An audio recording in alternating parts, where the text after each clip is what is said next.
I do not like to, we do not like to, Magandang araw sa atin lahat, mga kababayan. Naku po, mukhang iba na ang tama ng pulburon sa pag-uutak nitong si Bongbong Marcos.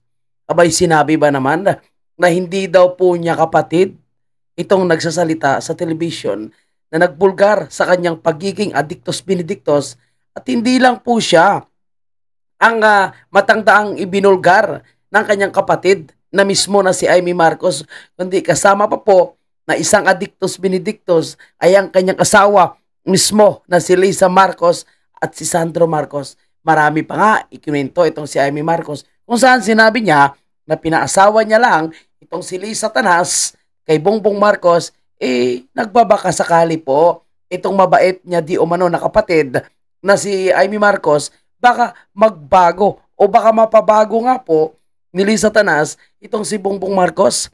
Ngunit ang kwento pa nga ni Amy Marcos, abay lalo pa po itong lumala. Yan po yung ating pag-uusapan at ang paliwanag ni Bongbong Marcos patungkol sa pag-resign ni Bersamin at yung mga bagong ikinanta, mga kababayan ni Zaldico, kung saan ayaw pala tumanggap ni Bongbong Marcos ng milyones. Bari lang daw ito. Kaya ang gusto niya ay bilyones. Ayaw niya ng milyones, ang gusto niya ay bilyones. At mismo si Zaldico po ang nagdi-deliver pati kay Tambaloslos. Naku po, mas matindi at talagang detalyado ngayon ang bagong naging pasabog nitong si Zaldico. At syempre, si Amy Marcos ay sumagot din sa naging pahayag nitong si Bongbong Marcos. Pag-uusapan natin yan at itong si Ping Lacson, mga kababayan.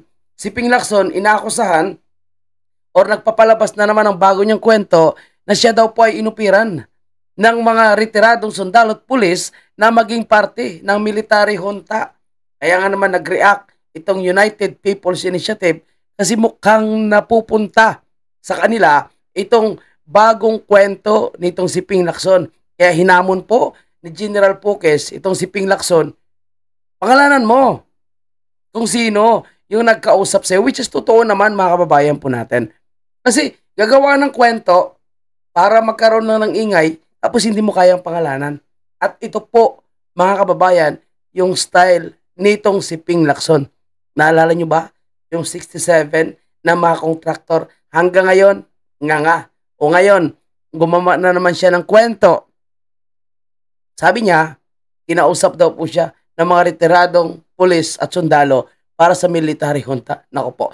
Anyway, kung kayo po ay bago lang sa ating channel o bagong subscriber ko po kayo, paki-like naman po ng ating video. At kung kayo po ay hindi pa nakasubscribe, mag-subscribe na kayo, mga kababayan po natin. At sa huling parte ng ating video, ipapanood ko po sa inyo ang isa po sa highlight ng speech ng isang kilalang political writer from Cebu na si si Rob Rances patungkol po sa bagong binuo na Save the Philippines Coalition Marcos Resign Movement. Okay, so wag na natin patagalin to, wag na po tayo magpatumpik-tumpik. Ito, pakinggan ang pahayag ng isang taong wala sa katinoan. Good afternoon, sir. Yes. Sir, how do you respond to the drug use accusations made by no less than your sister, Senator Amy Marcos, against you and the First Family? Sir, were you hurt by her accusations, and how do you explain these claims to the public? it's anathema to me to talk about family matters generally in public. I do not like to, we do not like to, Mga kababayan ha, napakasimpleng tanong po. Pwede niya agad sabihin na hindi totoo yun at hindi ako addict. Period. At pwede niyang sabihin, no? Okay, edi kung ganun yung accusation sa akin na aking kapatid, mag-fire pulikol ako. Sumama siya, samahan niya ako para mapatunayan ko na hindi ako addict. Pwede niyang sagutin ng ganyan. Pwede niya sabihin, okay, dahil inakusahan niya yung maganda kong asawa at yung binabae kong anak, sama-sama na kami mag-fire follicle. O sama na rin. Si Amy Marcos pala, nagpa-drug testing na yun. So, negative yun. Di ba? Napakasimple lang. Pero alam mong paikot-ikutin mo pa yung media, paikot-ikotin nyo pa yung mga nanonood, alam naman ng taong bayan eh. Napakasimpleng hamon lang. Hair follicle ka. Kung talagang hindi totoong adik ka, napakaganon lang. Ang sabi ni BP Sara eh, kung may hamon sa'yo ng ganon, ang publiko, mag-submit ka sa hamon sa'yo ng hair follicle sapagkat ikaw ay trabahante ng sambayan ng Pilipino. Mga kababayan, pero ang pilit na ginagawa po nila ay dinadivert pa rin nila. Lalo na po yung lokaret na tagapagsalita sa Palacio de Polvoron na si Claire Castro. Anyway, pakinggan nyo maigi yung kanyang sagot. Ikot-ikotin pa tayo. Napakasimpleng tanong. Show our dirty linen in public. I'll just say this much. For a while now, we've been very worried about my sister. When I say we, I'm talking about friends and family. And the reason that is because the lady that you see talking on TV is not my sister. And that is that Ano daw? The lady that you see talking on TV is not my sister. Sino yun? Si Imelda Marcos. Ano yun? Clone? Ano yun? AI?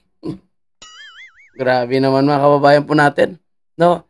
Sa sobrang yaman po nila at sa sobrang sisingot siguro, hindi niya na po nakikilala ang kanyang kapatid na nagsasalita.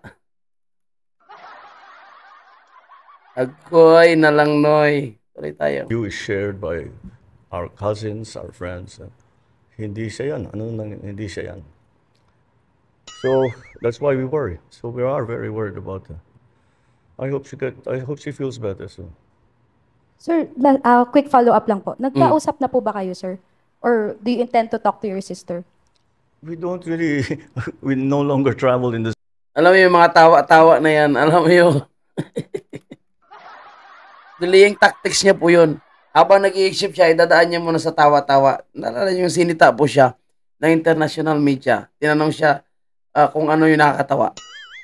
same circles, political or otherwise. So no. Okay, thank you, Mr. Thank you, sir. President. Okay, ano yung sagot ni Amy Marcos? Hanapin natin sagot ni Amy Marcos. May sagot yan si Amy Marcos, mga bayan po natin. Okay?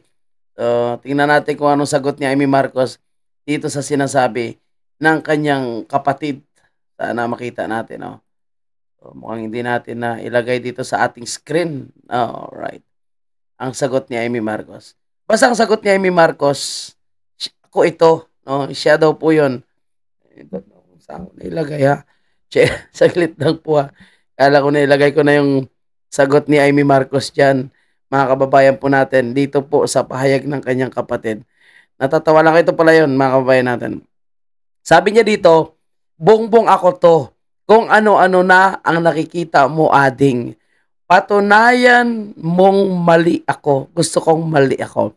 So, ang hamon ni Amy Marcos, sige, patunayan mong mali ako. So, yung ibig niya siguro sabihin, patunayan mo na mali ang sinabi ko na adik ka o gumagamit ka ng pulburon. Para yun ang pagkakabasa ko. Pero mga kababayan po natin, sawa na tayo sa mga ganitong klaseng drama eh. Dapat sumigaw na si Amy Marcos na mag-resign na po. Directly ang kanyang kapatid. I-surrender na. No? Yung ating bansa sa bagong leader na magpapatakbo nito. Sapagkat iba na po yung nangyari sa ating bansa. Grabe na yung mga expose ni Saldico na pinagkatiwalaan nila sa loob ng 3 taon para nakawin ang pera ng taong bayan. Walang major infrastructure, walang anumang proyekto na magpapatunay na talagang dito ginastos yung pera. Lahat ninakaw at winaltas. Pati po yung mga foreign direct investors, yung mga turista ay dismayado sapagkat walang development na nangyayari sa ating bansa. Nasaan yung bagong Pilipinas? Hindi niya pwedeng sabihin na ngayon niya lang po ipapatupad. O baka ngayon niya lang sabihin na malapit na tayo sa bagong Pilipinas. Kung nasaan, mag-4 na taon na po siya. Diyos mio marimar, mga kababayan, no? Mahigit kalahati na po ng kanyang termino. Wala pa pong nangyayari. Kundi, puro corruption, puro kabalbalan yung nangyayari sa ating bansa. Mantakin mo, siya yung nagpapaimbestiga, pero lumalabas na ang kinakanta ngayon ni Saldico, siya ang mastermind. Anong sagot niya dito kay Saldico? And ano po yung mga maipapaliwanag niya sa pagtatanggal nila sa kanilang mga cabinet secretaries na napaka-importante po yung tungkulin na binitawan. Department of Budget and Management at Executive Secretary. Mga bigating position po ito. Pero tinanggal nila dahil natatakot po sila na kakanta. For the last question, Kat Domingo, ABS-CBN. Last question na agad. Good afternoon, Mr. President. Sir, we understand that you earlier mentioned that you do not want to dignify statements from former Ako Bicol Party List Representative Zaldico, but he came out with a recent video claiming that you received over 50 billion, if I'm correct, in kickbacks. Hindi lang 50 billion. May insertion pa nga na 100 billion. We know that you don't want to respond to this anymore, but the public begs for your answer. How do you actually convince the public that in this battle of he said versus you said, how do you convince the public that you are the more credible side of the story, and how do you respond to his allegations directly? Ganda ng tanong. Well, look at the quality of the statements. Alam mo, mahaba. Hirap, di ba? Ang hirap magsinungaling, no, sir? Hirap, no? Hindi mo masagot ng diretsahan, no? Pati pagsagot mo, paikot-ikotin mo pa. Direct to the point lang, napakasimpleng tanong. Sino yung mas credible, ikaw o si Saldico? Napakasimpleng tanong. Paano naging mga usapan natin tungkol sa fake news? Anyone can go online and make all kinds of claims and say all kinds of things. Paulit-ulit. But it means nothing. For it to mean something, umuwi siya rito. Harapin niya yung mga kaso niya. Same script, mga kababayan po natin. Dilawan, Pinklawan, mga kaliwa. Pare, tangalista, pati siya. Pare yung hamon. Umuwi ka dito, harapin mo yung mga kaso mo. Yun naman yung hamon nyo lagi eh. Bakit? Bakit hindi nyo pinakansela yung kanyang passport? Bakit hindi nyo siya pinayagang umuwi nung pauwi na siya? Ngayong kumanta, no? Dahil naiipit na po siya, sabihin nyo na umuwi na siya. Alam nyo mga kababayan po natin, no? Sa akin na nga, hindi naman to ginagawa ni Saldico dahil gusto niyang malaman ng taong bayan ang lahat ng nangyayaring pagnanakaw. Alam mo, unang-una ginagawa ito ni Saldico para makabawi po siya dito po sa kanilang ginawang pag-unsi sa kanya. So, siyempre, yung ipapalabasin niya yung issue para malaman ng lahat is ano na lang yon. Kumbaga, party na lang ninyo ng kanyang expose. Pero ang purpose niya talaga dito ay para gumanti. Pangalawa, yung kanyang pamilya. Maproteksyonan ang kanyang pamilya kasi once nalalaman ng taong bayan kung ano yung tunay na nangyayari at kung ano ang involvement niya with Bongbong Marcos, with Martin Romualdez, at least, no, kung ano man mangyayari sa kanya, ano mangyayari sa kanyang mga kapamilya, alam ng taong bayan kung sino po yung may pakana. Of course, yung mga taong in-expose niya. And hindi niya po ito basta-basta ginagawa lang para sa malumabas yung katotohanan. Isa pa, gusto niya rin protektahan ang kanyang sarili ni Saldico. Anong ginagawa niya ngayon? Nagsasalita siya pero parang sinasabi niya na wala pong napupunta sa kanya. So yan, hindi natin papaniwalaan yan. Pero yung mga kwento niya kung magkano napunta kay Bongbong Marcos, napunta kay Martin Romualdez, yan ay kapanipaniwala sapagkat may mga pinapakita po siyang litrato at mga dokumento na magpapatunay na credible po ang kanyang mga sinasabi. And then here we go. Bongbong Marcos, tingnan nyo mo sumagot at magpaliwanag.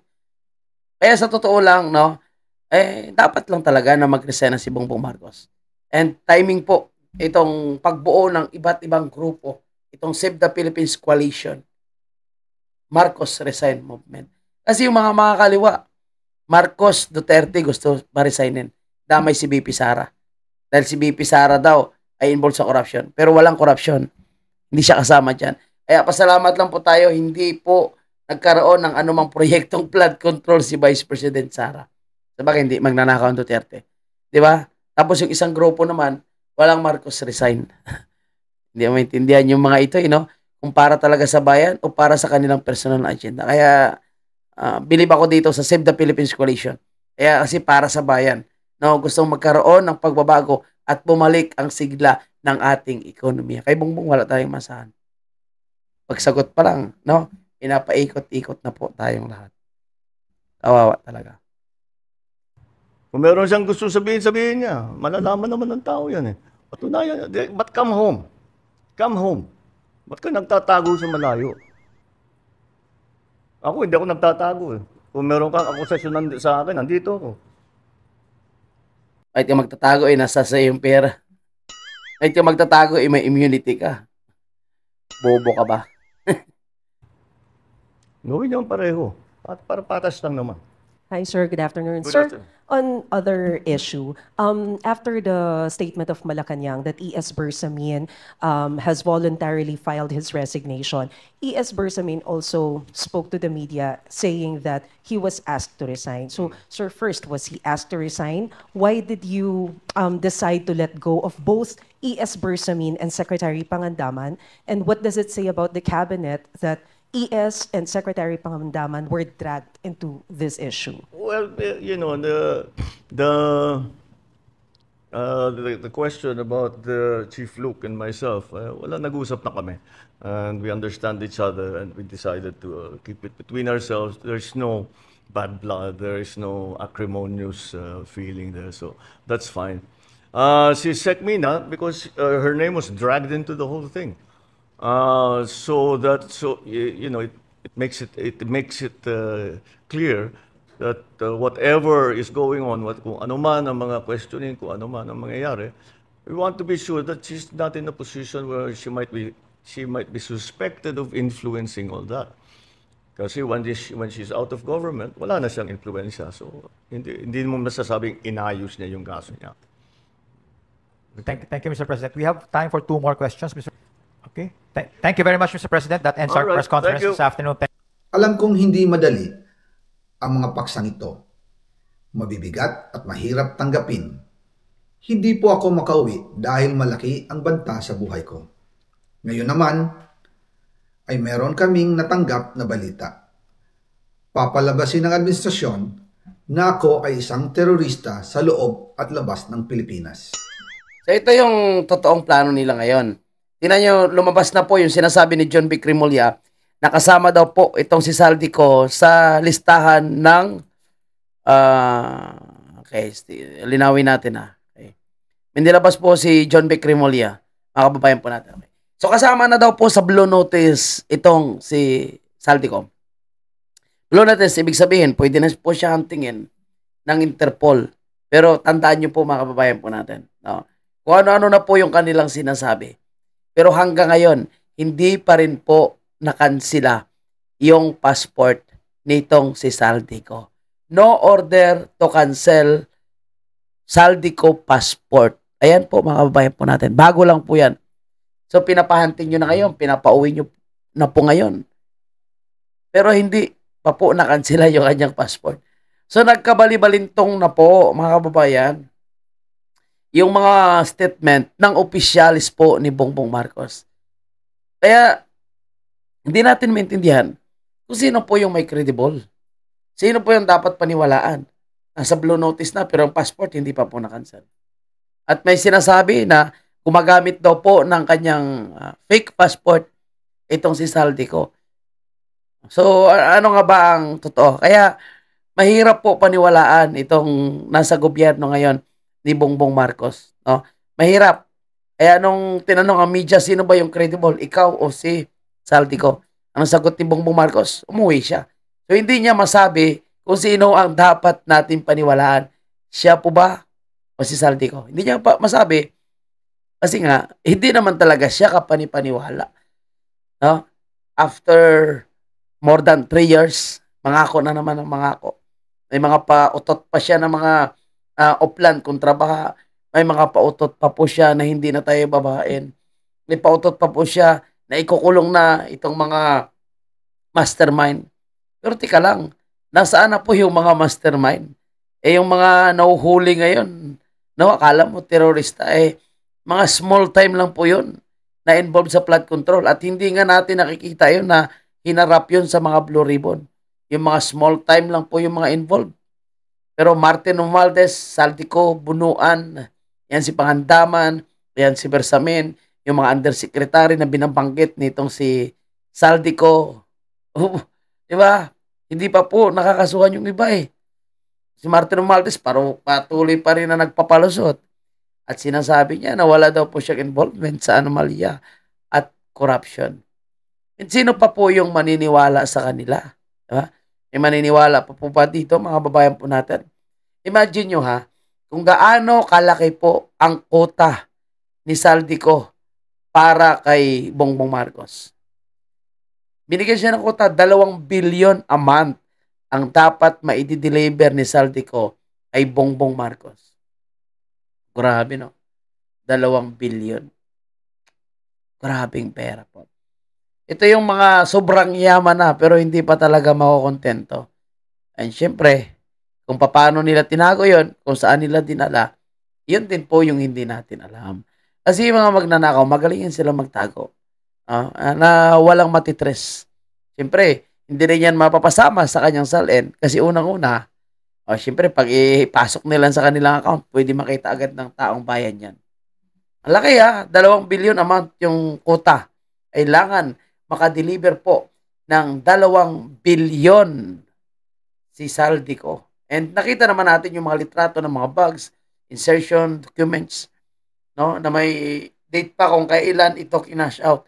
And may cash out po dyan na March 11 and March 12 kung saan yan po yung kasagsagan ng pag-aresto kay President Duterte. So ibig sabihin, mali-malita palang pera ang kanilang binayad para lang mapakulong ang isang matino at isang matapang, isang presidente po natin na first time in the history of the Philippines na may pinakamataas na trust rating. Grabe. And although, hindi naman natin sinasabi na ligtas na dito si Saldico, pero nagpapasalamat po tayo na kahit papano nagkaroon siya ng yag balls para ikanta ang lahat, di ba, mga kabayan natin. Ito, pakinggan pa natin yung mga highlights. Idideklara siyang terorista. Para mailibing ako kasama ang katotohanan kahit saan man ako pumunta. Pero mahalagang malaman ng taong bayan ang katotohanan. Muli, taos-puso akong nagpapasalamat sa inyong pakikinig. Una po sa lahat, sinasabi ng ICI at ni Henry Alcantara na 21 billion pesos daw ang napunta sa akin. Hindi po totoo yun. Wala akong natanggap na ganyang halaga. Ang totoo, mula 2022 hanggang 2025, ang kabuuang pera na dumaan sa akin para ibigay kay Pangulong Bongbong Marcos at kay dating Speaker Martin Romualdez ay umabot sa 56 billion pesos at hiwalay pa dyan ang 100 billion pesos insertion ng Pangulo sa 2025 budget. Ayan 56 billion ang napunta po kay Bongbong Marcos at kay Martin Romualdez. Ang laking pera ng bayan, mga kababayan, no? Pero tingnan mo kung paano nila inipit at gustong ipatanggal si Vice President Sara sa 125 million na confidential fund. Bariya lang po yan. Tutusin sa kanilang laki na pinagnanakaw na pera. At yung kay BP Sara ay pinagastusan.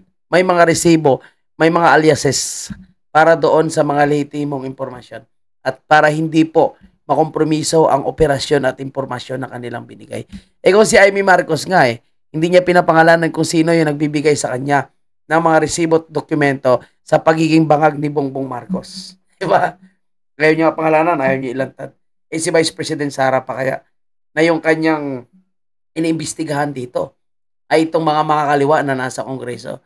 And ngayon, sila yung nakakuha pa ng dokumento na report mula sa Commission on Audit patungkol po sa mga binayaran para po magbigay ng mga critical at confidential na informasyon sa mga grupo na nakaupo ngayon sa gobyerno na nagre-recruit at nagpapalakas ng kanilang hanay upang kalabanin ang gobyerno. At dahil hindi nila matanggap, hindi nila na-impeach BP Sara, no?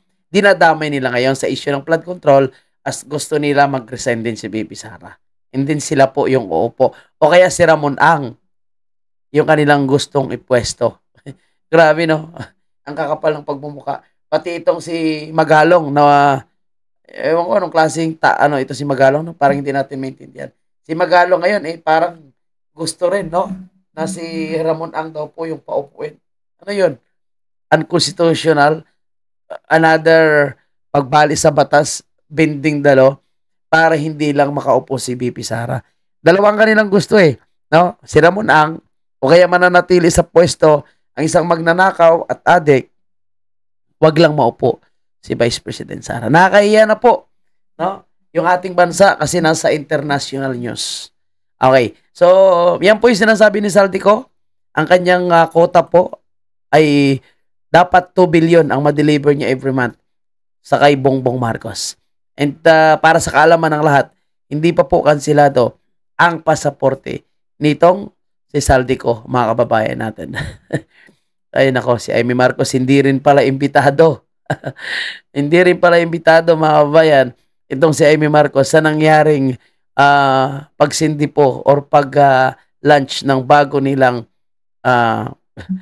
Christmas tree sa Malacanang. Okay, so puntahan natin, mga kababayan, itong si mamaya itong ICI. Puntahan natin, mga kababayan, itong si Ping Lacson.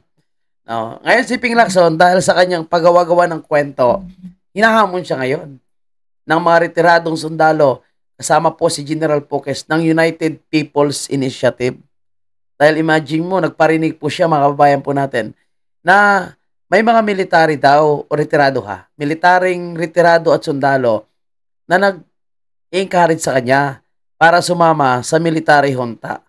Pero alam naman natin yung drama nitong si Ping Lacson. Mahilig maggawa ng kwento, pero ayaw pangalanan kung sino yung mga nagkausap sa kanya.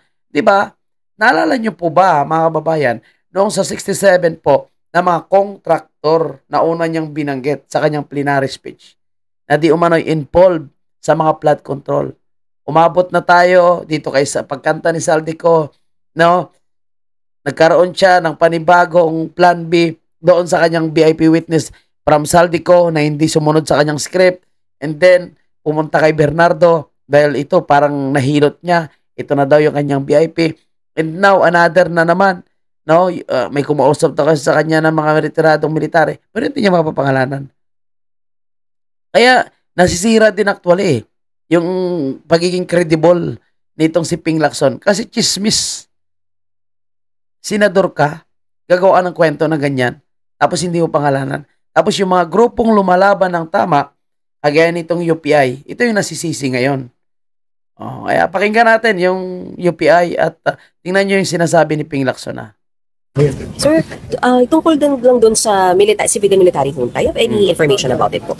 Yeah, not only information kasi may mga may message na short of confirming na meron talagang such move, but only on the part of some retired military and PNP officials. Wala namang kumontak na active. So, were you invited to join po? Yes, na mag-join at saka maging part just in case. Ako naman, hindi naman ako nagre-reply eh. Talagang as in dead ma.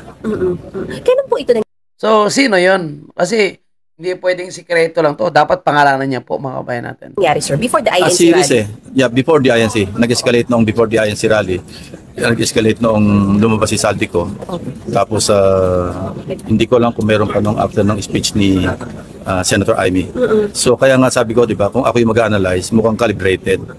Mukhang sunod-sunod yung mga pangyayari na mukhang coordinated or orchestrated and calibrated. Retired police and military po ito, sir? Yeah. Oo. Sir, anong gusto mong mangyari? Bababain si BBM, gano'n ba? Hindi lang yun. Talagang reset.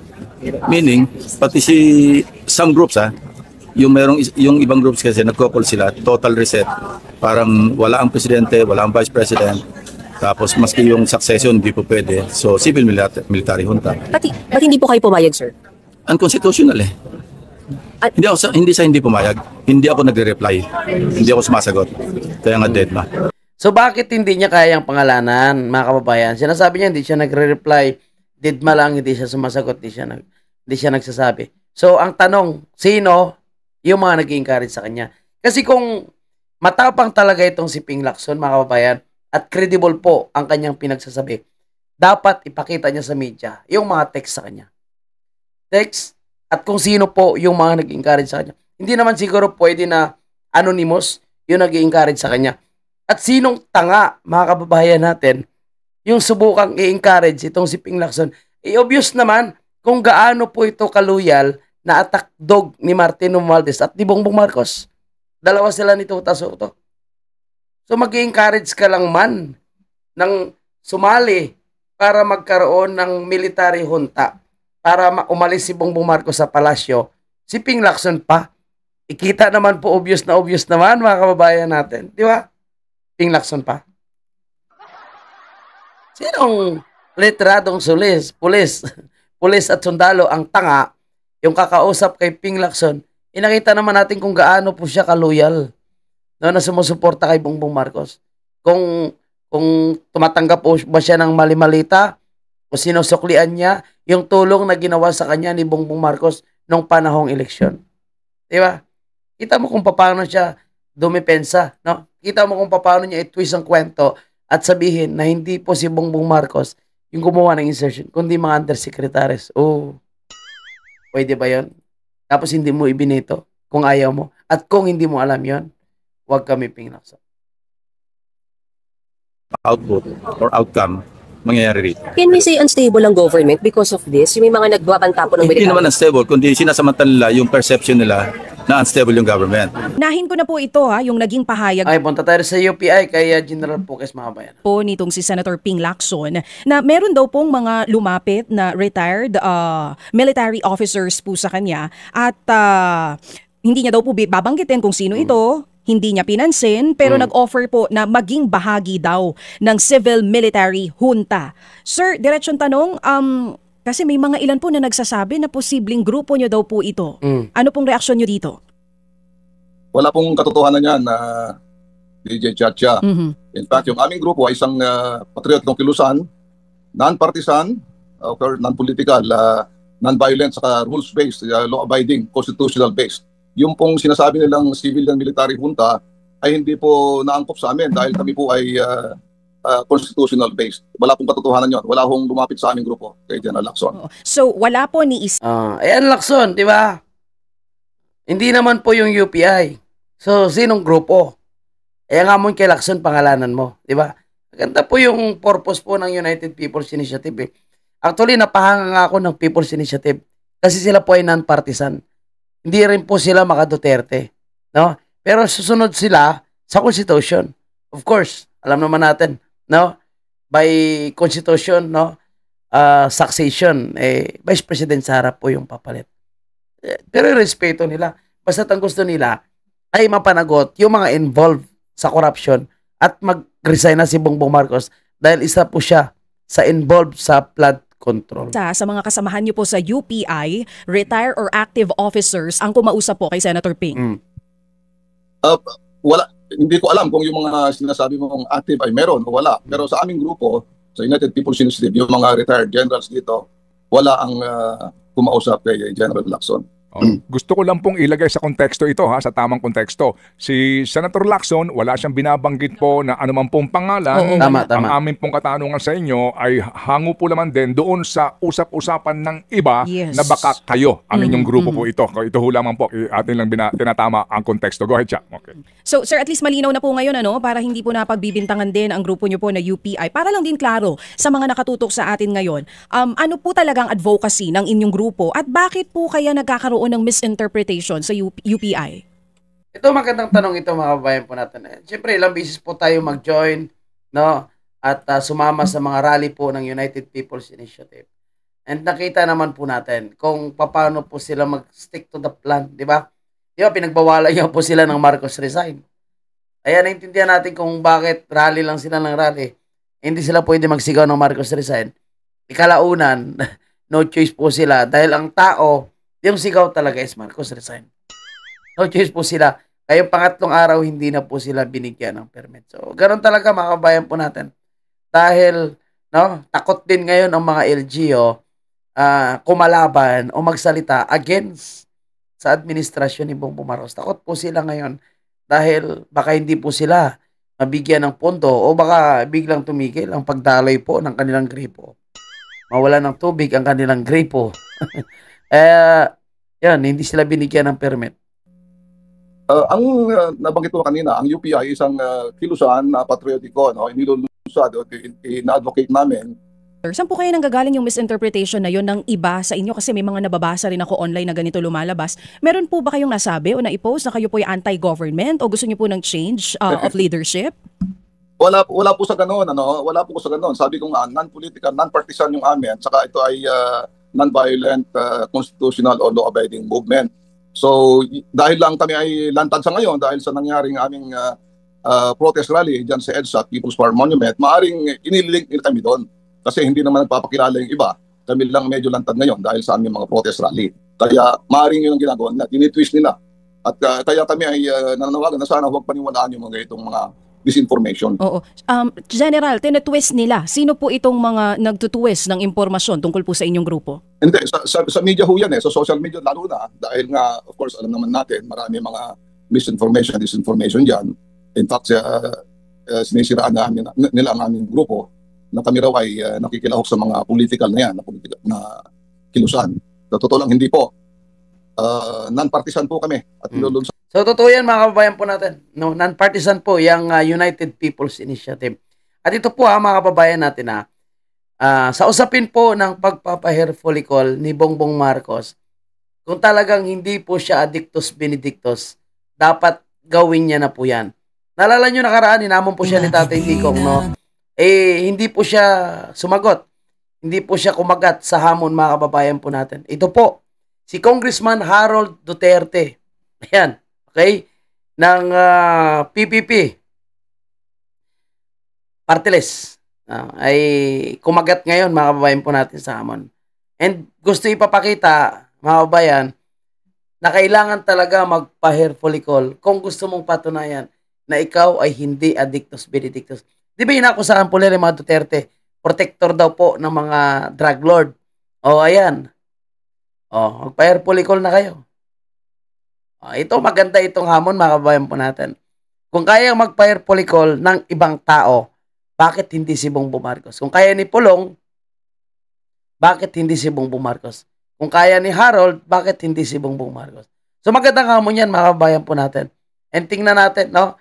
Kung kakagat, kahit si Claire Castro lang man, o kaya para yung congressman, yang si Sandro Marcos. Tingnan natin, no? Kung sila po ay papatol dyan. Yung mga young guns na maiingay, no? Na maiingay sa Kongreso. Ito, mag-pair polycon sila. Sama na nila si Sandro, si Bongbong Marcos, si Liza Tanas. Kung talagang sila po ay malinis. Kaya saludo po tayo sa mga taong ito. Ika nga, ang nabasa ko sa comment section, kahit linggo-linggo ka, magpa-hair follicle. Kung talagang ikaw ay hindi addictus benedictus, hindi ka dapat matakot. At hindi mo kailangang idaan pa sa ang-ang-ang, dat, at sabihin na hindi mo kilala yung nagsalita sa television sapagkat, no, kung kaya mong patunayan na ikaw talaga ay hindi addictus benedictus. Kaya itong takot ni Bongbong Marcos, no, itong kanyang pag-ang-ang-ang o pagtulala o napapresya ng konti, bago sa magsalita, talagang hirap din po siya depensahan ang sinabi ni Amy Marcos. Kasi, again, ulitin ko to kung may nakakilala kay Bongbong Marcos sa kanyang tunay na pagkatao, hindi si Claire Castro, hindi yung kanyang cabinet secretaries na nagdedepensa sa kanya, kundi si Amy Marcos na kapatid niya mismo. Diba? And now, sabihin ni Sandro na hindi niya daw tsahin si Amy Marcos. Hindi nga may deny ni Bongbong, di ba? Hindi niya may deny na hindi niya kapatid si Amy. Sinasabi niya lang na hindi na daw po yun si Amy. So ano yun? EI, mga kabayan po natin. Okay, so punta muna tayo dito kay Gadon. So nakakatawa po itong naging pahayag ni Gadon, no? Bilang bayaran at attack dog, mga kababayan, nitong si Bongbong Marcos. Sabi ni Gadon dito, no? Sinasabi ni Gadon na mas maganda na ang naging buhay ng mga Pilipino ngayon sa ilalim ng Administrasyong Marcos. Okay, kung kayo po ay nakaabot dito sa ating video na ito, dito sa part na ito, o saan sinasabi ni Gadon, nung binasa ko yung ito, na gumanda na daw po yung buhay ng mga Pilipino, comment nga po kayo. Kung talagang gumanda na nga po ang inyong buhay sa administrasyon ni Bongbong Marcos. Bumaba na po ba yung presyo ng bilihin? bigas, maliban sa 20 pesos na budol ha, siyempre pili lang po yung mga kabili doon. No, kailangan mong pumila at kailangan ka parte ka ng mga community, no, na dapat pagbibigyan lang. So, siguro, senior citizen, PWD, ano pa ba yung, ano niya dyan, single mother, no, parang yun ata, minimum earner. No? Hindi naman kasi open to public yan at hindi naman para sa lahat yung 20 pesos na bigas. So, budol, tubig, kuryente, nagmura na ba? Gasolina, no? Ang mga farmers natin, kamusta na ba yung mga palay nila? Yung mga gulay natin, no? Nabibigyan po ba sila ng maayos at maganda, sapat na subsidiya mula sa ating gobyerno? Kasi sinasabi ni Gaton, gumaganda na po yung buhay ng mga Pilipino. Baka nakita niya na naman na marami po yung pupunta sa mga SM malls, no? Mga nagsha-shopping na naman. Kaya sabi niya, gumaganda po yung buhay ng mga Pilipino dahil marami po yung mga nagsha-shopping. Lalo na ngayon, malapit na po yung Pasko, malapit na po yung December. So kaliwat kanan po yung mga Christmas party. Kaya baka sabihin ni Gadon, talagang umaasinso na yung mga Pilipino dahil marami po yung nagsha-shopping. Kaya ang masasabi ko, iba rin ang takbo ng utak ni Gadon. Baka kailangan niya na rin magpa-hair follicle. Kasama po itong si Bongbong Marcos at itong si Auntie Claire. Kasama niya na rin si Ping Lacson. At tingnan niyo po mga kabayan po natin. No? Masyado na rin exaggerated itong si Vince Dizon. Sabi niya, marami pa pong parating na kaso, marami pa pong makakasuhan, at marami pa po ang maaresto. Alam mo, okay yan. Magpapatuloy nyo lang yan. Paaresto nyo, ipakulong nyo lahat na magnanakaw. Pero masaya at matatanggap ng taong bayan ang inyong ginagawang aksyon. Kung makulong si Martin Romualdez at makasuhan si Bongbong Marcos sapagkat, again, hindi po ligtas ang taong pumerma kaya na i-release ang budget na ito. At walang iba kundi si Bongbong Marcos. At sinasabi nga po ni Saldico na talagang mali-malita ang pinapadala. Mali-malita at ang quota ay 2 billion. So, paano nila ito mapapatunayan? Paano nila matitwist ang kwento at hanggang Saldico lang o hanggang Martin Romualdez lang? Kasi may mga ebidensya na nilalabas Nakita natin kung gaano sila kapikon sa usapin po ng korupsyon nung pinadala nila si President Duterte sa dahig. Kaya mga kabayan po natin, hindi po tayo pwedeng manahimik. Matindi ngayon ang kalaban. No? Matindi ngayon ang kanilang ginagawa. Parang gusto nilang ilabas yung mali-malitang pera para lang maprotektahan itong si Bongbong Marcos. Mga pare, akbayan at ibang mga dilawan, no Marcos resign sa March 30. Yung mga makaliwang grupo na pinamumunuan ng bayan muna, Kabataan Party List, Marcos Duterte resign. So gusto nila i-take over ang gobyerno. Kaya mga sundalo at pulis natin, mag-isip-isip kayo. Kailangan kayo ng taong bayan, kailangan kayo ng tao para maibalik po yung magandang imahe ng ating mahal na bansang Pilipinas. Umaksyon na kayo, protektahan nyo ang taong bayan against po sa paikot-ikot na naman na ginagawa po ng gobyerno ni Marcos Jr. Kaya mga kababayan, ito panoorin nyo po ang napakagandang buong mensahe ng kilalang political writer mula sa Cebu, si Rob Rances. Panoorin nyo po. Napakaganda ang kanyang mensahe. Napakaganda ang kanyang pinupunto. Napakaganda po ang kanyang sinasabi dito po sa bidyong ito. At ang bidyong ipapakita ko po sa inyo, mga kababayan, ito po ang ginanap na Save the Philippines Coalition. Nagsama-sama ang lahat na grupo at organisasyon na galit sa korupsyon. At ang isa lang ang kanilang panawagan, Marcos resign. Ito, panoorin niyo po. God is watching us. History is watching us. The world is watching. And our children are also watching.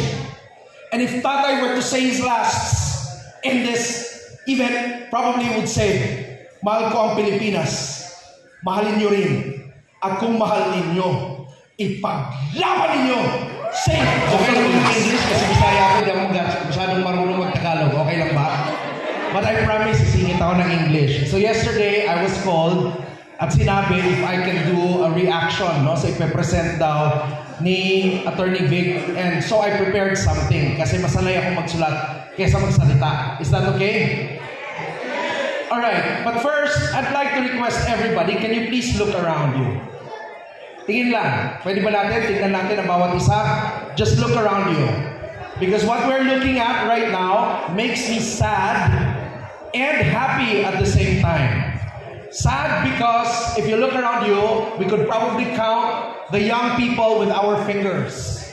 And I'm sad about it because according to projections, by 2028, a little less than 70% of the voters will be coming from 18 to 44 years old.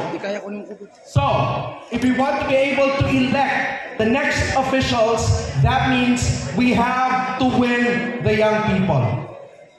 But also, I'm very happy today because of this gathering, right? Because we stand today not because we have the same party, not because we have the same color, but we stand today because we love the same country. At ito yung nagdala sa atin dito. But also because deep in our hearts, we understand that something is very wrong. Tama po ba? You know, ang dami ng sinabi kanina ni Attorney Vic, and everything he said are not just facts and numbers. They are not, but they are actually lives of people, and they are signs, signs of a nation in danger. And they are barometers of collapse. At bakit nangyari ito? I personally believe nangyari ito, and I know you share the same belief about it. It's all because leadership in this country is failing. Under BBM, walang clear reforms, walang clear vision, walang direction, and instead of solutions, nakikita natin puro press conferences instead of policy. Tama ba? Do you know that in global democracy markings, ang tawag nila sa atin, flawed democracy? And now we have a Congress that is a supermajority that rarely says no to Malacanang. And media today, they're very cautious. They are captured. They are controlled. Commissions and investigations appear to be working, but they are there to cover up and control the narrative. And then, of course, narinig natin yung pinakamalaking scandal, right? Flood control scam, 100 billion budget, and all of that. And Malacanang spin is telling us about anti-corruption drive, infrastructure commission. But the world and the Filipino people are asking, if the masterminds sits at the top, can the system really clean itself? Wala tayong maaasahan if the ones who have the power are also the ones who are involved. And so this country is not just facing corruption, we are facing a state capture. A system where those who design the budget benefit from the budget, and also the same people who investigate the budget. That is not governance, my friends. That is a syndicate. And I tell you, I went to a recent trip to be part of an international think tank. And there I met some businessmen and also some diplomats. And I assure you, the ASEAN governments, investors, and partners are watching us. You know, ASEAN is one of the regions in the world with the strictest laws against illicit drugs. Kaya yung revelation ni Senator Amy Marcos is not contained within the Philippines because it will go to ASEAN drug control forums, intelligence reports, it will affect risk assessment about the Philippines, it will, and also through quiet diplomatic conversations. Ibig sabihin, maaapektuhan eventually ang bilateral cooperation ng ating bansa with the ASEAN. Hindi nila ito sinasabi outrightly and publicly, but I know that they will act quietly downgrading intelligence cooperation with our nation because they cannot risk sharing information with a country whose leadership is drug compromised. At sa mga investors naman natin, and I'm so glad kasi sinabi nila, we're done hearing all the claims of your palace. But what we are looking right now are the fading markets, collapsing FDI, weakening currency, rising political instability, allegations of a drug-using president. And unless we save the Philippines, the bad news is, we are bound for collapse. Gusto ba natin yon? Gusto ba natin yon? Magko-collapse tayo. But I have good news for you. Amid all of these, and instead of totally walking away from the Philippines, the world saw something else. They see you in massive rallies. Millions of people praying, marching. They see the people's courage start standing in the rain for truth and accountability. And do you know what diplomats are whispering right now? They're probably saying to each other, the Filipino people may be more stable than their government. But this is both painful but powerful. Powerful because it means that we are the last line of defense when institutions are captured. We are the remaining institution that still works in this country. And the foreign investors are reading us. Now, naririnig natin yung idea floating around about other groups on the idea of transition council, a caretaker, a revolutionary setup to bypass succession and avoid letting Sara Duterte, VP Sara Duterte, assume office if Marcos steps down. Pero ang katotohanan, my friends, and I don't understand why this is being talked about even in media, and DILG hindi pumapalag dito. Because a transition council, truth is, it is a power grab disguised as reform. It is a coup, it's a coup in slow motion. A shortcut that will break this republic, or worse than corruption already has. It is an unconstitutional power grab that benefits only the architects of this transition. And the most alarming part, the PNP isn't pushing back. The same organization, DILG, that over-prepared on November 16 and 17 is suddenly quiet about this. And the palace is not even condemning it. And that silence speaks of volume. But guys, wag tayong mag-give in. Look at history and look at the world. Myanmar, 2021. A temporary council justified by political crisis led to a civil war and economic implosion. Thailand, 2006 and 2014, multiple reform councils resulted in military dominance, suspended rights, and institutional decay. Egypt, from 2011 to 2013, a transition council captured by competing elites collapsed into authoritarian rule. Sudan, 2019, a shared civilian-military council promised stability. It delivered coups, famine, and fragmentation. So the pattern is clear. When there is something like that, people suffer. The economy collapses. Power consolidates among the few, particularly the architects of such transition.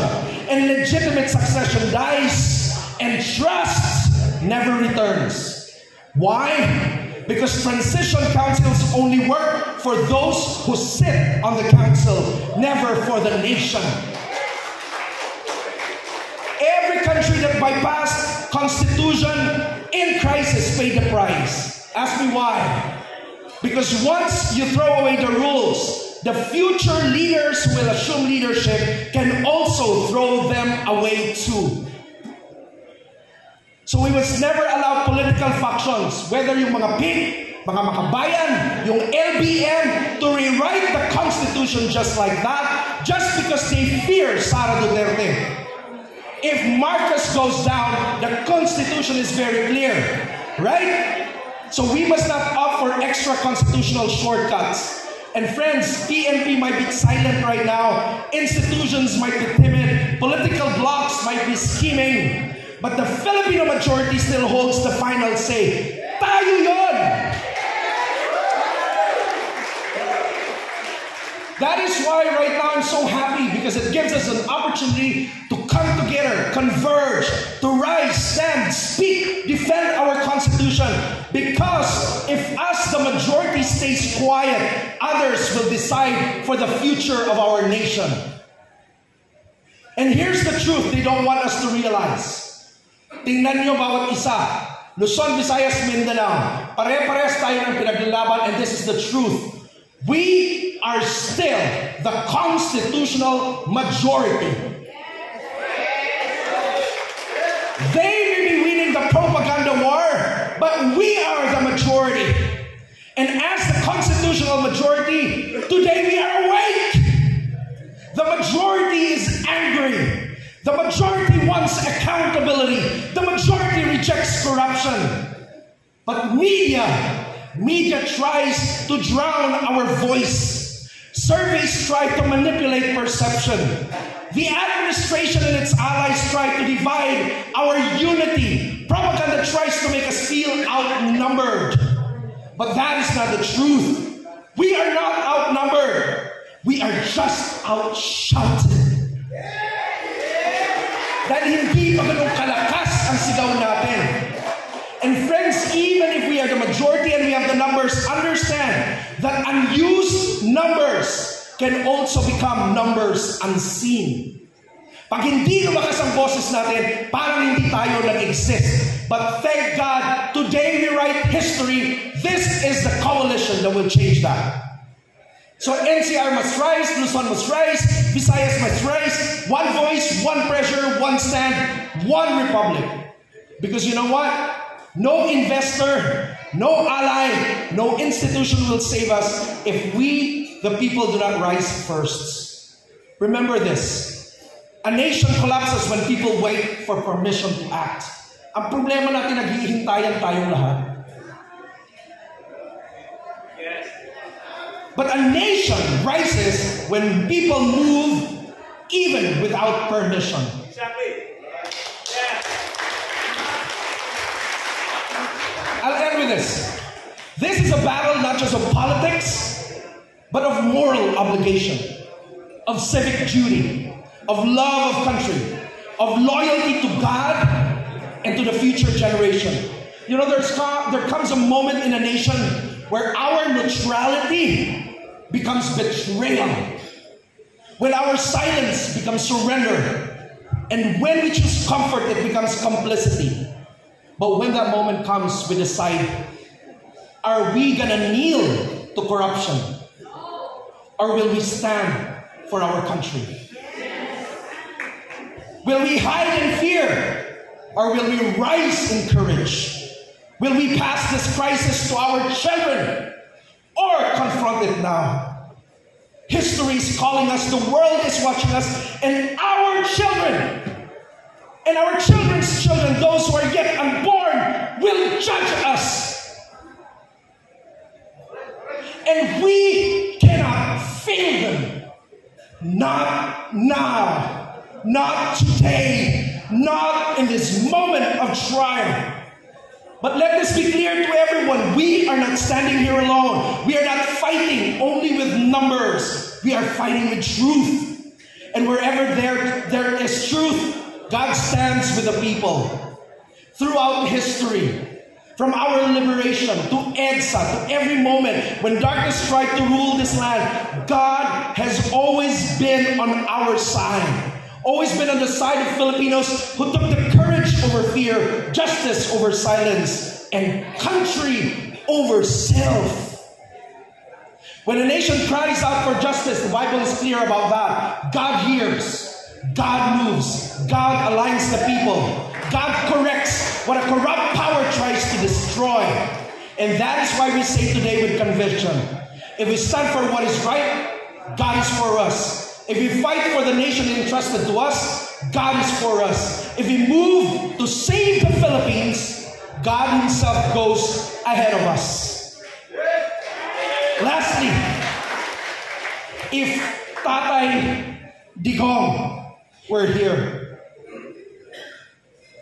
if Tatay Digong were standing here today, nakatingin sa nangyayari sa bansa, watching this government crumble under corruption, watching institutions manipulated, watching the people suffer, watching the Philippines dragged to the brink, you know exactly how he would react. And we know that the man never minced words. He never hid from the truth. He never sugarcoated anything. And I know if he were with us today, ito sasabihin niya, alam ko, pagod na kayo.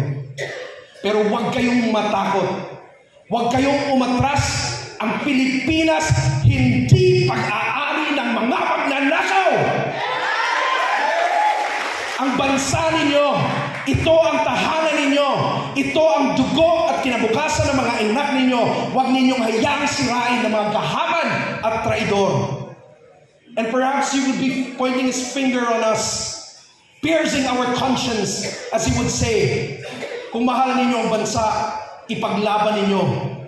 Lumaban kayo para sa Pilipinas katulad ng paglaban ko noon.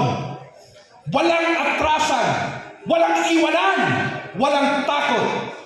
And he would add, may Diyos, may bayan, may katotohanan.